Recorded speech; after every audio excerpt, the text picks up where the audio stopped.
আসসালামু আলাইকুম। আশা করি সবাই ভালো আছেন। আলহামদুলিল্লাহ, আল্লাহর রহমতে আমিও ভালো আছি। আজকে আমরা শুনতে যাচ্ছি একটি চোরের গল্প, ইসলামিক কাহিনী। চলুন শুরু করা যাক। চুরির উদ্দেশ্যে বাগদাদের অলিতে-গলিতে আপন মনে হাঁটছিল ইবনে সাবাত। এভাবে হাঁটতে হাঁটতে অনেক রাত হয়ে গেল, কিন্তু চুরি করার মতো পছন্দসই কোনো ঘর সে খুঁজে পেল না। এতে তার মন ভারাক্রান্ত হয়ে উঠল। কিন্তু হঠাৎ একটি ঘরের দিকে চোখ পড়তেই তার হৃদয়মন আনন্দে নেচে উঠল। ভাবল, নিশ্চয় এটা কোনো অভিজাত গোত্রের নেতৃস্থানীয় লোকের বাসস্থান হবে। যদি কোনো রকম গুহা থেকে চুরির কাজটি সমাধা করে ফিরতে পারি, তাহলে আজকের রাতে বেশ কামাই হবে। বিবি বাচ্চা নিয়ে ২-৪ দিন আচ্ছা মতো আমোদ প্রমোদ করা যাবে। সাথে সাথে উন্নত মানের মুখরোচক খাবারও ভাগ্যে জুটবে। এসব চিন্তা করতে করতে এক সময় সে অতি সন্তর্পণে ঘরের বিশাল দরজায় হাত রাখল। অতঃপর সামান্য ধাক্কা দিয়ে বুঝল দরজা ভিতরে খোলা। ভিতরের দিক থেকে তা লাগানো হয়নি। সে মনে মনে বেশ খুশি হল।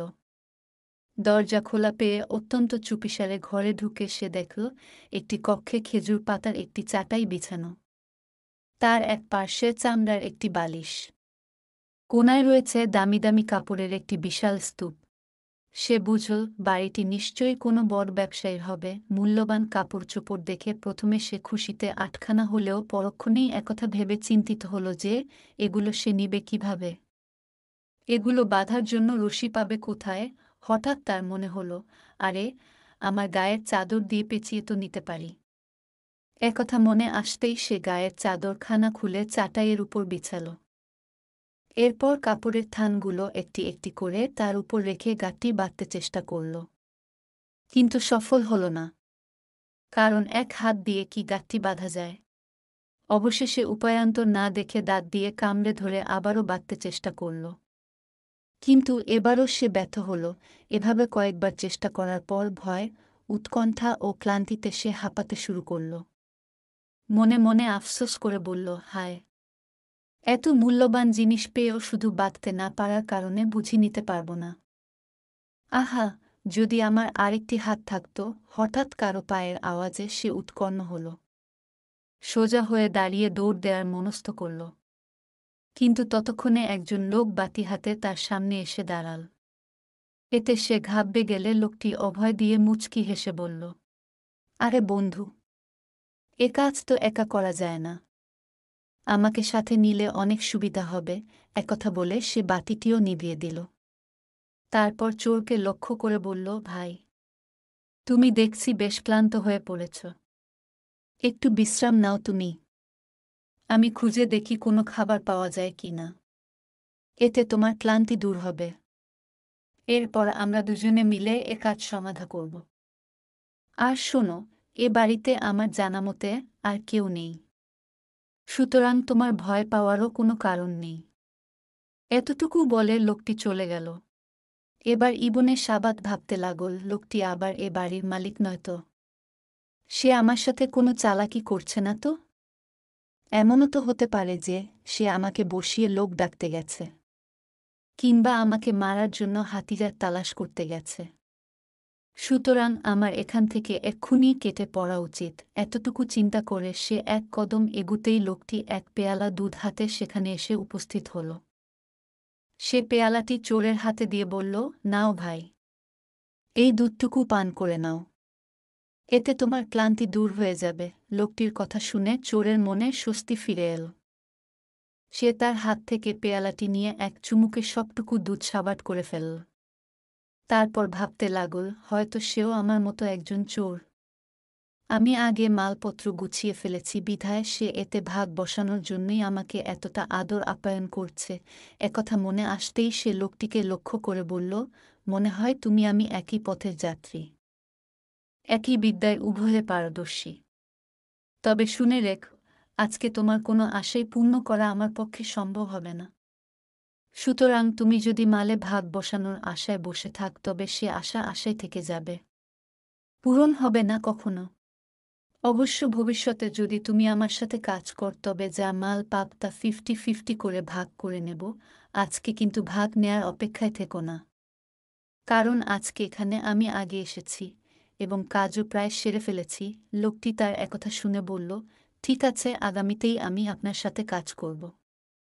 আজ আপনি যা ভালো মনে করেন তাই হবে। এখন জলদি কাজ সারা প্রয়োজন। দেরি করলে ধরা পড়ার আশঙ্কা আছে। একথা বলে লোকটি নিজেই দুটি গাঁটটি বাঁধল। তন্মধ্যে একটি ছোট একটি বড়। সে ছোট গাঁটটিটি চোরের মাথায় উঠিয়ে দিয়ে নিজে বড় গাঁটটিটি মাথায় নিল। অতঃপর বাড়ি থেকে চুপিসারে বের হয়ে তারা উভয়েই একদিকে রওয়ানা করল। অপরিচিত লোকটি বোঝা বহনে অভ্যস্ত ছিল না। তাছাড়া তার বোঝাটি অপর বোঝার তুলনায় বেশ বড় বটে। ফলে বাধ্য হয়েই তাকে আস্তে আস্তে চলতে হচ্ছিল।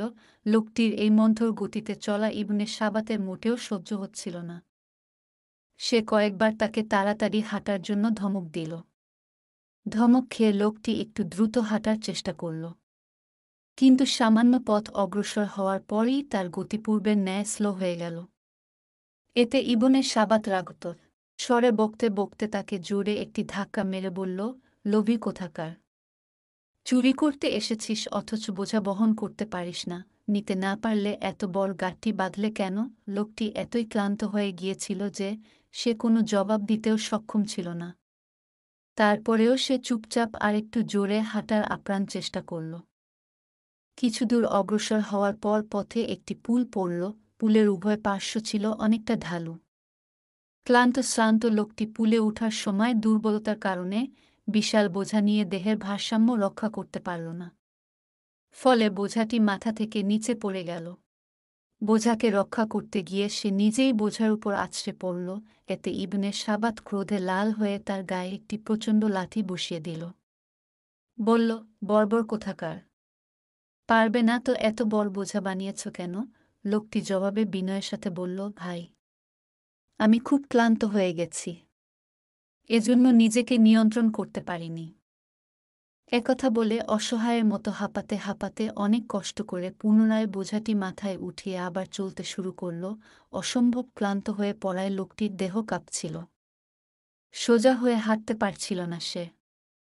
তারপরেও ইবনে সাবাতের অশ্লীল বকুনি ও মারধরের ভয়ে সে দেহের সমস্ত শক্তি একত্রিত করে দাঁত কামড়িয়ে সামনে অগ্রসর হচ্ছিল। এভাবে চলতে চলতে এক সময় তারা শহর অতিক্রম করে একটি বিরান জঙ্গলে এসে পৌঁছল। জঙ্গলের মাঝামাঝি গিয়ে ইবনে সাবাত দাঁত কটমট করে ব্যঙ্গর স্বরে বলল, থাম বেটা, আর যেতে হবে না তোর। সারাটা পথ তুই আমাকে জ্বালিয়ে মেরেছিস। বয়সে দেখা যায় তুই আমার অনেক বড় হবি, নইলে তোর আজ রক্ষে ছিল না। যা হোক, তুই তোর পথ ধর। কোথায় যাবি যা, তোর আর এখানে কোনো কাজ নেই। লোকটি ভীষণ কাঁপছিল। শীতের রাত্রি হওয়ায় পথ চলার সময় শীত ততটা অনুভব না হলেও এখন প্রচণ্ড শীতে তার দাঁতগুলো ঠক ঠক করছিল। ইবনে সাবাতের কথা শুনে সে একটু এগিয়ে গিয়ে তার সাথে বিদায়ী মোসাফাহা করল এবং অত্যন্ত বিনয়ের সাথে বলল, ভাই, আপনার কাজে আমার যথেষ্ট ত্রুটি হয়ে গেছে। ফলে আপনার সীমাহীন কষ্ট হয়েছে। আপনি দয়া করে আমায় মাফ করে দিন। বলে লোকটি আপন গন্তব্যের উদ্দেশ্যে যাত্রা করল। ইবনে সাবাত ছিল অত্যন্ত লোভী। লোকটিকে ভাগ দিতে তার মন চাইছিল না, কিন্তু তা সত্ত্বেও অপরিচিত লোকটির কথায় সে বেশ প্রভাবিত হল। ভাবল, এত দেখছি আশ্চর্য রকমের চোর, এমন ভালো চোর তো জীবনেও দেখিনি আমি। সে এত কষ্ট করল অথচ কিছু না নিয়ে চলে যাচ্ছে। সে আমার নিকট কিছুই চাইল না। কথাগুলো চিন্তা করতেই ইবনে সাবাতের মানবতাবোধ কিছুটা জাগ্রত হল। ইবনে সাবাত লোকটিকে পুনরায় ডাকল। বলল, আরে, তুমি কি তোমার ভাগ নেবে না? লোকটি বলল, ভাই, আমাকে কোনো অংশ দিতে হবে না। অংশের কোনো প্রয়োজনও নেই আমার। আপনি আমার মেহমান ছিলেন। সাধ্যমতো আমি আপনার খেদমত করার চেষ্টা করেছি মাত্র। তবে বাস্তব সত্য হল, আমি আপনার তেমন কোনো খেদমত করতে পারিনি। আশা করি এজন্য আপনি আমাকে ক্ষমাসুন্দর দৃষ্টিতে দেখবেন। ইবনে সাবাত হতভম্ব হয়ে লোকটির মুখপানে তাকিয়ে রইল। তার মুখ থেকে কোনো কথা সরল না। ভাবছিল সে। কিছুক্ষণ চিন্তা করার পর সে বলল, তাহলে কি তুমি ওই বাড়ির মালিক? তুমি কি সেখানকার প্রধান কর্তা? লোকটি বলল, জি ভাই, ওটা আমারই গরিবালয়। এখন তো আপনি চিনতে পারলেন। আপনার দাওয়াত রইল। আশা করি যখনই সুযোগ হবে তখনই আমাদের বাড়িতে বেড়াতে আসবেন। আমি যথাসাধ্য আপনার খেদমত করার চেষ্টা করব। একথা বলে লোকটি সালাম দিয়ে চলে গেল। লোকটির গমন পথের দিকে ইবনে সাবাত অপলক নেত্রে তাকিয়ে রইল। কথা বলার ভাষাও যেন সে হারিয়ে ফেলেছে। চিন্তা সাগরের অতল গহ্বরে হারিয়ে গেল সে। হঠাৎ অনেকটা আনমি অস্ফুট স্বরে বলতে লাগল, এ কেমন আশ্চর্য মানব, চোরের সাথে এমন উত্তম আচরণ, আবার ভবিষ্যতের জন্য সবিনয় দাওয়াত। নিজের দীনতা ও বিনয়ের এ কেমন অদ্ভুত নৈর। রাস্তায় আমি তাকে কত গালমন্দ করলাম, ধমক দিলাম, ধাক্কা মারলাম, প্রচণ্ড লাথির আঘাতে জর্জরিত করলাম। এতৎসত্ত্বেও সে আমাকে সীমাহীন ভদ্রতা ও অপূর্ব বিনয়ের সাথে বলল, আমার ত্রুটি হয়ে গেছে, আমায় ক্ষমা করে দিন। এত কোনো মানুষের আচরণ হতে পারে না। সে ফেরেশতা কিংবা অন্য কিছু হবে। গভীর রাত থেকে শুরু করে সকাল পর্যন্ত একই অবস্থায় দাঁড়িয়ে রইল সে। এক অদ্ভুত অনুশোচনা তার ভিতরটাকে জ্বালিয়ে পুড়িয়ে ছারখার করে দিল। বারবার মনের অজান্তেই মুখ থেকে বেরিয়ে এল, হায়, আমি একই দেখলাম, হায়, আমি একই শুনলাম, হায়, আমি এ কি করলাম। এভাবে চিন্তা করতে করতে তার মনের মধ্যে এক অভাবনীয় অবস্থার সৃষ্টি হল। আপাতত এতটুকুই, দেখা হবে পরের ভিডিওতে। ধন্যবাদ। Thanks for watching. Please subscribe and share my channel.